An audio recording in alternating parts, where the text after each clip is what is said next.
গুণনীয়কের সংখ্যা আমরা আগের ক্লাসে আলোচনা করেছি। আজকে পূর্ণবর্গ গুণনীয়কের সংখ্যা কীভাবে বার করব সেটা দেখো।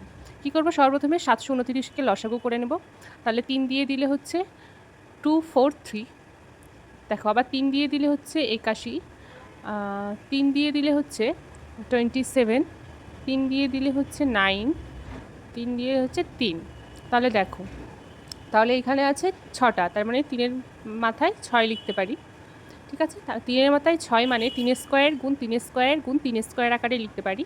তাহলে দেখো এগুলো একটা প্রতিটি হচ্ছে একটা পূর্ণবর্গ, তাহলে মোট পূর্ণবর্গ এখানে আছে 3টি।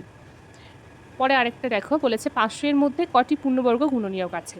তাহলে সবার প্রথমে 500টাকে লসাগু করে নেব।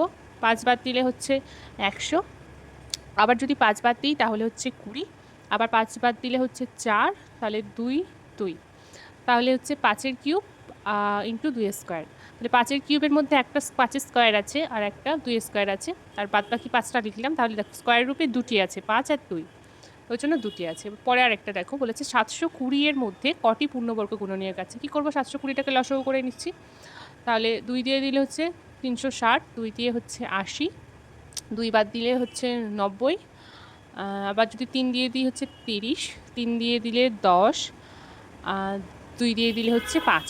তাহলে দেখো 2 আছে 4টি, 3 আছে 2টি, 5 আছে একটা। তাহলে 2 4টে মানে 2 স্কোয়ার 2 স্কোয়ার 3 স্কোয়ার 5। এবার দেখো স্কোয়ার রূপে 3টে আছে, তার মানে 3টি পূর্ণবর্গ গুণনীয়ক আছে।